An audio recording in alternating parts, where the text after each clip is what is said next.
All right, welcome into Sports Bit. Betting Insight today, Pauly and Teddy. Friday, April 1st. We got the big game breakdown, Dallas and Detroit in the association, the two Final Four games. We finish our division previews with the AL Central. Play of the day coming. We look to make it 2 in a row, easy winner last night. And we have some MLB props to talk about. First, we start with bad beats, and this is worth a rant, Teddy, because this one, Valpo. Take the loss like a man. Get the hell out of there. Horrible. Oh my God! The Valpo game under the total. Yeah, this. I've been like trying to segment between like the scale of bad beats, and this is a tough beat. This was a legitimately bad beat. Brutal if you had George Washington Valpo under. All right, there's 40 seconds left. The score's 72-55. That's at 127. The total's 134 and a half. There's 40 seconds left in a 17-point game. You're not supposed to have, one team's going to shoot and then maybe the other team's going to shoot, or maybe they'll dribble it out. 2 possessions max. There's no need to foul. No one's coming back. What happens? Well, let's see. This is a winner. You're cashing your under ticket. But it wasn't. A made layup. Oh, let's foul. We're only down 15 now. 2 made free throws. Oh, they hit a 3. Let's foul again. 2 more free throws. Equals 76-60 final. Goes over the total by 1.5 points. That, Pauly, was freaking brutal. Valpo fouled down 14 with 18 seconds. I can't believe it. And I'm glad the fans at the Garden booed him. Not once, but twice. They even fouled down 15 with 30 seconds. And then you watch the NBA game with Denver and New Orleans, and Denver's down 6 with 24 seconds. They shoot a 3 and miss, and they let the Pelicans dribble out the clock. I can't believe. What do you hope to accomplish by doing that if you're Valpo? Yeah, the NBA is a different animal when it comes to fouling at the end of games. And in particular, we're talking about 2 lottery teams at the end of the season.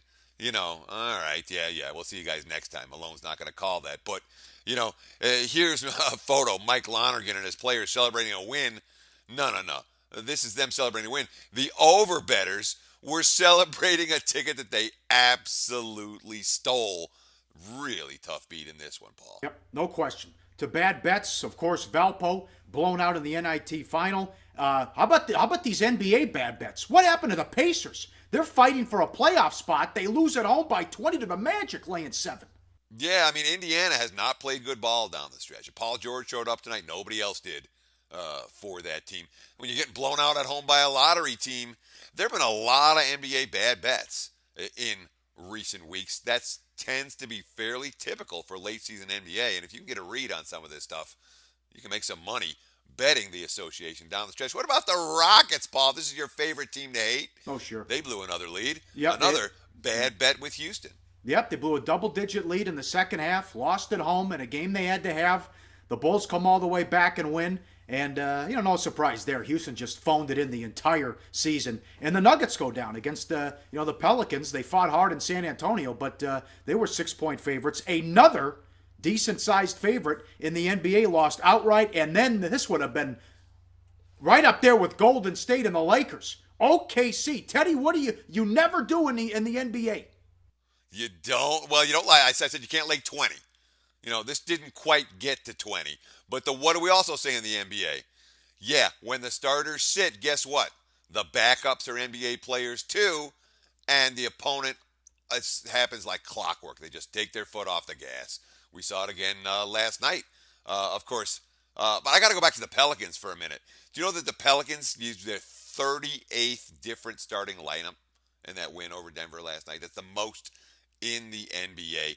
38 different starting lineups. That's a lack of continuity. And Denver's not supposed to be losing games like that. But talk about OKC and that 9-2 closeout to escape. Oh, they needed it. They needed every bit of it, and this would have been, this line got up, what did this get, 16 and a half, 17? Yeah, let me check the closer right here. Yeah. Because, there were 17s and say it was wow. 16 and a half, 17 at the close. So remember, when we talked about this game yesterday, we gave you the information. At the time, the line was 8.5. We're like, guess what? Guess who's not playing? This line's sitting at 8.5, but we didn't use it as play of the day because we knew that the line was going to go through the roof, and it did. Yep. Rivers and Crawford outscored Durant and Westbrook. Rivers had a career high 32. They made bombs away from three early on, and it carried over to the fourth quarter. As you mentioned, OKC finally got some stops late, and they hang on for the win.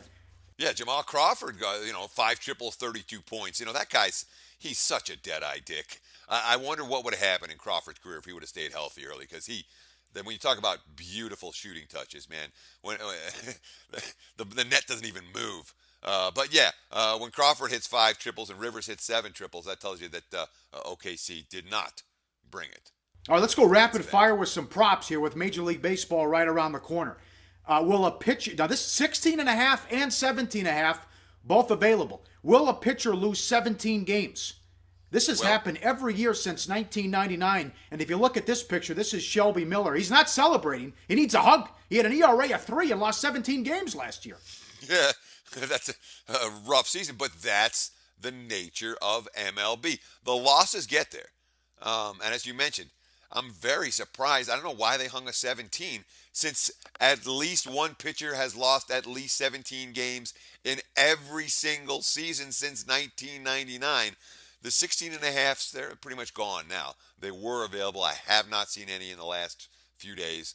But you much prefer a 17 there offering you a push if someone loses 17 than obviously the 17 and a half, where you could have a season-long wager. And there's nothing more frustrating than losing a season-long wager where your money was locked up for 6 months because you didn't shop for the best number. That happened to me once in my career, Paul. It happened very early, and I learned my lesson. Sometimes you got to take a punch to learn a lesson. I took my punch, and at this stage, if it's 17 and a half and I want the under, I'm not going to play it. 17s are out there as we speak. The over here is going to be tough to cash. Pitcher, most wins, 21 and a half, over plus $1.50. Other than Arrieta and Kershaw, I mean, this is very tough to do because of how many starts, the lack of starts rather, the guy's going to get. Well, that's just it. In the modern era of MLB, you don't get as many starts, and they make sure everyone gets their rest, and they make sure that so many games decided by the bullpens. You're not seeing guys throwing complete game shutouts over and over. I could only look at the under 21 and a half there. And I like the yes-no props, the over-under props, so much better, Paul, than some of the props we're going to talk about on this list. RBIs, over-under, 125 and a half, over $1.30. That one's tough. Home runs, over-under, 44 and a half. Gun to my head, I go under in that one with the tough drug testing policy now in Major League Baseball. And I would lean under with 44 and a half. Any thoughts on those two? Yeah, I do not have a strong opinion on either one. I really don't. But this one's a lot of fun. Sure. No hitters. Under 4.5, minus $1.50. We had 7 last year, including 2 by Scherzer. Chris freaking Heston threw one last year. It's not like the year before there were 5, and one of them was a combined no-hitter where you get. I think there were 4 different guys involved in it. There were 3 in 2013. There were 7 in 2012. One of those combined. There have been more hitters, more no-hitters in recent years than we've seen historically. And I think that trend's going to continue, Paul, because when you look at some of these lineups, particularly in the National League, there are some truly ugly lineups. You want to know who's going to get no-hit this year? Let's see. The Braves are going to get no-hit this year. The Padres are going to get no-hit this year. And you can find these teams where their chance of getting no-hit are fairly reasonable. 4.5, I could bet. I'd only look at the over there. I'm not betting under 4.5 no-hitters. Yep. One more. Who's going to lead Major League Baseball in home runs? You got Harper up there, Trout, Davis at decent prices. But you have a great case for Stanton, who's the favorite at plus 550. Yeah, and it's very interesting that Giancarlo Stanton is the favorite. He's the shortest price. And again, this is not a bet I'm recommending that you actually make. And this is why. When you have a yes or no prop, it's real simple. The juice is real easy to figure out. For the props, they usually have 15 cents either way, 30-cent split between the yes and the no. You're laying a little bit higher than the standard 11 to 10, but if you have an edge, you're not getting priced out of it. When you have these props, who's going to win, and they list 10 different guys or 30 different guys or 50 different guys, the house takeout on those props is a lot higher than 30 cents. And they tend to be bad bets The professional bettors that I know here in Las Vegas do not make bets like that. They'll bet the yeses and nos all day. They're not going to bet the ones with 15 different options. That being said, Stanton's on the way to bet it here because look at what happened in Miami in the offseason. This incredible pitcher's park. Let's see. A new fence that's what, is it 17 feet closer to home plate? In center and right center, that devil's triangle that's haunted hitters since the park opened since 2012 is gone. And in addition, it was that area is from 418 down to 407, so they're moving it 11 feet in to the right of the home run sculpture.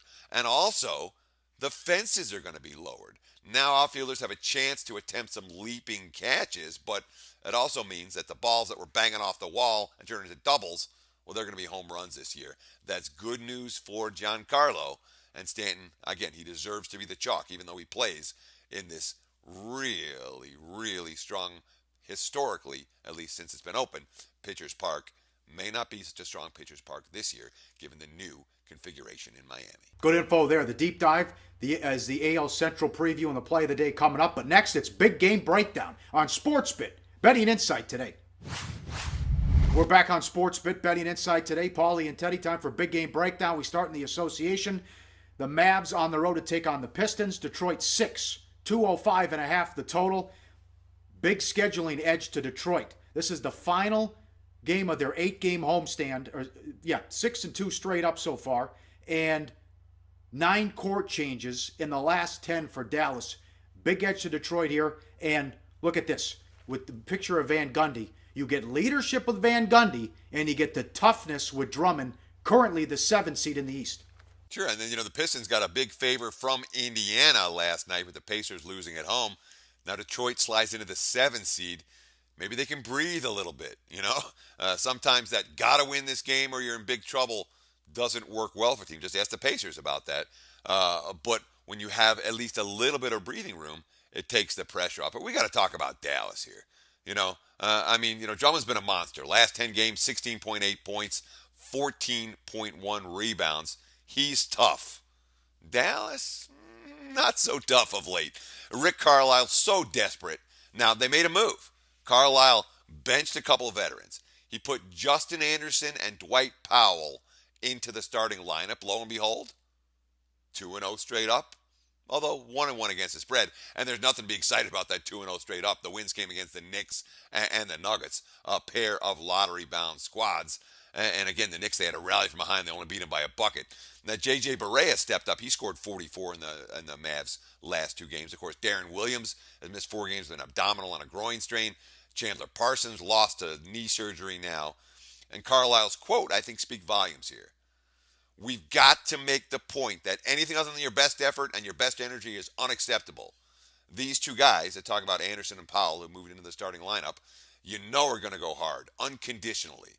They delivered tonight after the last game. We still need everybody. Each game is critical.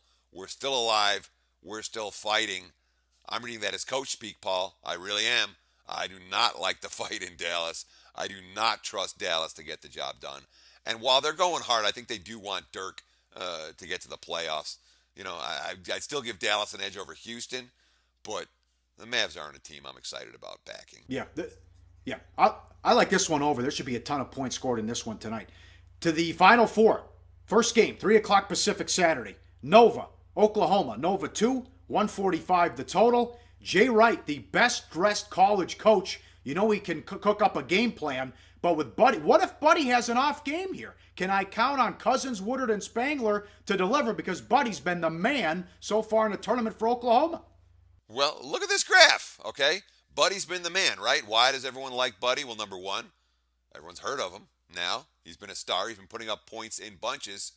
But he is your point guard. What is a point guard's primary job? He's not primarily a scorer. He's primarily a distributor. There are point guards that are great scorers, but that's not his number one job.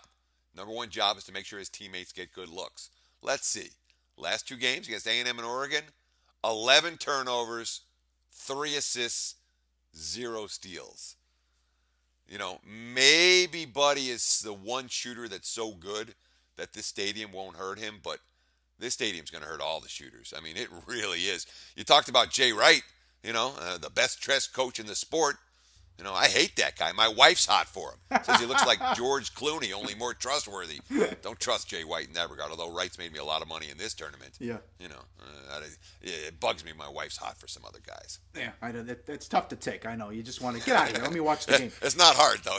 Yeah, if you look also at the Nova, if you look at this graphic with the 3-point shooting, 35%, that's 141 in the country, and also shots that they take that are threes, 43%. Why are they taking so many of these? Well, I mean, again, 35.4% at 141. That's not a disastrous number. It's just not a great 3-point shooting team. Why do teams take a lot of threes? Because they're not getting good looks from two. You know. That being said, Nova's been a great team all year. They're in the Final Four. How much do we want to rip this squad? The problem, of course, is that high percentage of threes in a venue. And again, we talked about this yesterday about this I want to call it Reliant, and now it's what RNG instead, whatever the name of it is in Houston. I got it. This really bugging me now. I got to look this up. What's it called? NRG in Houston. Yeah, but when you have a team that's jacking up a high percentage of shots in a venue like this from downtown, that can be problematic. And you wonder, Nova's been taking the money. Nova's been taking the big bets. But if you don't shoot it well, why are you jacking up that many? And you wonder if Villanova might be more susceptible to a bad game than Oklahoma in that regard. I wouldn't be shocked at all to see the Sooners pull the minor upset in this one. Here's the late one. Syracuse, North Carolina. Tar Heels 9.5, 145 the total. Head-to-head during the season, Carolina won 84-73. They were laying 7.5 in that game, and they won 75-70. They were laying 13 in that one. And it's going to come down to the boards. Carolina does a great job on the offensive glass. As we talked about with the Gonzaga matchup, Syracuse struggles on the boards defensively. Yeah, but first let me go back to those two regular season meetings. Because again, you look at the final score, you don't get the picture of those two games. Both of those games were one-possession games within 2 minutes. And North Carolina ended up running them out in the one meeting. They hit a bunch of free throws and ended up winning by 11. The second one, they won by 5. But in both those games, one-possession games with less than 2 minutes, the Orange hung around. But, of course, why was it close? Well, North Carolina was bricking. From three-point land in particular. 9 of 45 on three-pointers. Marcus Page, 2 of 13 on three-pointers. The Tar Heels have shot the ball well here in the tournament, Pauly, but they didn't shoot the ball well throughout the course of the regular season from three-point range. And in this venue, I'm not expecting anyone to shoot the ball well, which means lots and lots of rebounds. You talked about the rebounds. And the key here, look at the battle of the boards. North Carolina offensive rebounds percentage. When North Carolina misses a shot, they get the rebound more than 40% of the time. That's number 3 in the country. Syracuse, when you look at defensive rebound percentage, that defense, they allow a ton of offensive rebounds. They allow opponents to get those second chance look. They're number 337 in defensive rebound percentage, in large part because of Boeheim's zone. It allows, the one weakness it has is it allows the opposing teams to get offensive boards. It's worth noting, North Carolina out-rebounded Notre Dame 31-14 in the Elite Eight, and they got 57% of the misses. You understand? On the offensive glass, their own misses. Notre Dame rebounded 9, and North Carolina rebounded 12. That's a problem or it certainly was a problem for the Fighting Irish. That could well be a problem for Syracuse in this one. Syracuse made all the plays down the stretch in the Elite Eight and the Sweet 16. 20 steals and 17 blocks. See if they can hold up tomorrow against Carolina. We finished. Well, I got to talk Malachi Richardson for just a second. Yeah, sure. Go ahead. All the hype. Yeah. Malachi Richardson, who had a pair of 20-point games in the tournament, was certainly credited with the comeback over Virginia. Did you look at the overall tournament numbers? He's 15 of 49 from the floor. And he's actually hit more triples and a better shooting percentage from three-point range. He's 6 of 24, 25% from two-point range. If he has a bad shooting night, if he can't carry the team, it might be a long, long game for Syracuse. Deep dive up next, AL Central and the play of the day on SportsBit. Betting Insight today. All right, guys, here we go. Our final division preview. It's the AL Central, and once again, I feel the Royals are undervalued. No respect. They go to the World Series the last 2 years. They won it last year. Again, you have a low win total, and they've gone to the World Series the last 2 years, and they're not even the favorite to win their own division.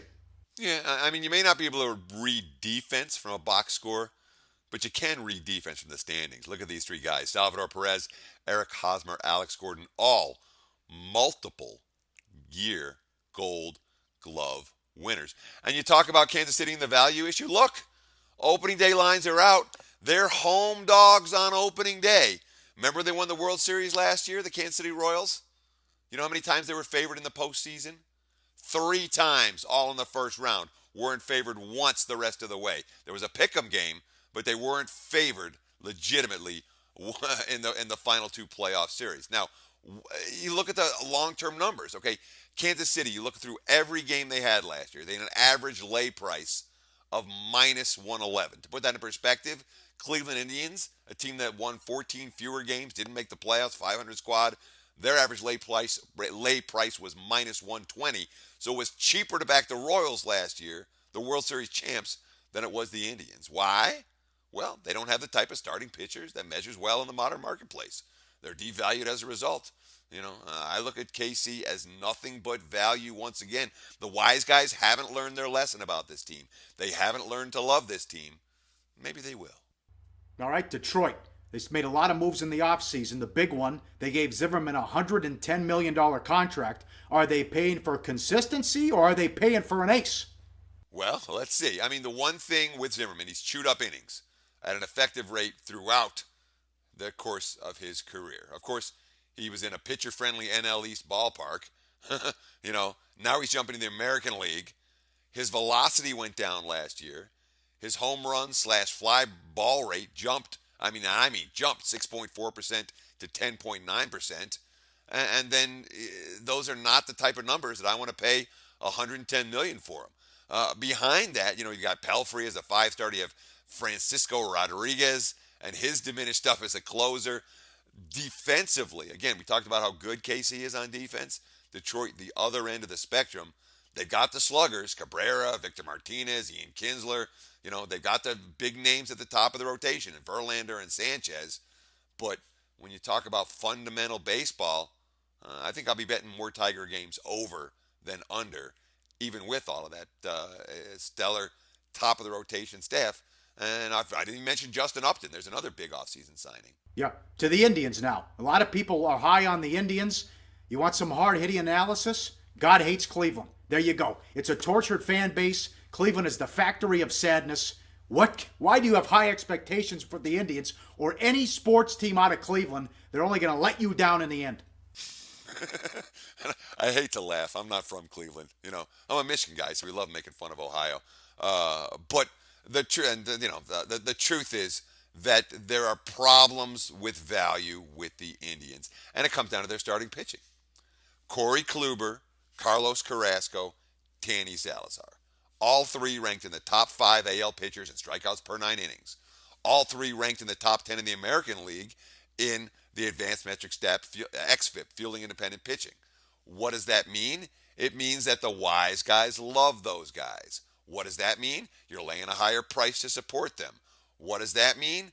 If they finish 500 or close to it again, they're going to cost you another 13 units like they did last year. There's a lot, in theory, to like about Cleveland, but the marketplace is already on it. This is not a value team, in my opinion, even if they're 10 or 15 wins better than they were last year. They have that potential. Cleveland can win this division. But from a value standpoint, the wise guys are already all over this team, and that is problematic when it comes to the price you're going to have to lay. Yep, Minnesota Twins, the stats guys, did not like this team last year. Paul Molitor did a great job. They almost made the playoffs. Their bullpen blew a ton of leads down the stretch. Can Molitor do it again, Teddy? Well, the market seemed to like Minnesota, and they seem to like him a lot. Had a chance to talk with some of the guys at CG Technology, the Cantor Sportsbooks here in Vegas yesterday. making my rounds around town, and they said Matthew Holt from Canada was saying, look, we opened them 74 and a half. Now they're up to 79. That's their single biggest line mover. It's a loaded farm system. They have a ton of young talent, and the market's bet on potential, not production. They were plus 20 units last year, as you mentioned.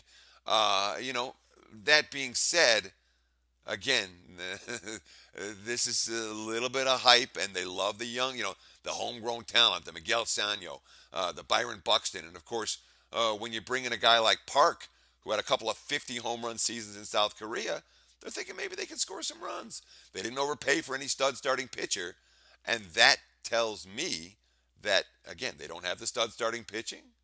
Guess what? You're not going to have to lay any price with Minnesota this year. If they're as good as they were last year, you'll make money with this team again. Now we finish off with the White Sox. I wonder if there's any carryover or problems with the LaRoche story. And Sale might be the best pitcher in the American League, but every time he looks at the standings, he'll see 4 teams in front of him. Yeah, I mean, last year they finished dead last in the American League in runs scored. That's a great point. Every time he looks at the standing, they're going to see 4 teams in front of him. The White Sox do look like a last place team. They do. Last in runs scored last year, and they have some bats. But defensively, again, Eaton, Cabrera, Garcia in the outfield, they all have limited range. What about the possibility of it? Jimmy Rollins, Brett Lowry, middle infielders. That's ugly defensively, and it makes your pitchers worse. Sale's an ace. Quintana's got great stuff. Carlos Rodon, an up-and-comer, he's got great stuff. But if your defense stinks behind you, it's problematic. The White Sox are basically the anti-Royals. No speed, weak defense, below-average bullpen, and too much reliance on just a few players. This team has turned a profit just once in the last 5 years, and that was plus 2 units in 2012. I'm not bullish on the White Sox at all coming in the new campaign. All right, play of the daytime. We go back to the Final Four. Easy winner last night with George Washington. What are we doing here, Teddy? Let's take number 813, 814, Syracuse and North Carolina under the total. And of course, we talked about the Syracuse defense. We talked about the problems shooting in this venue.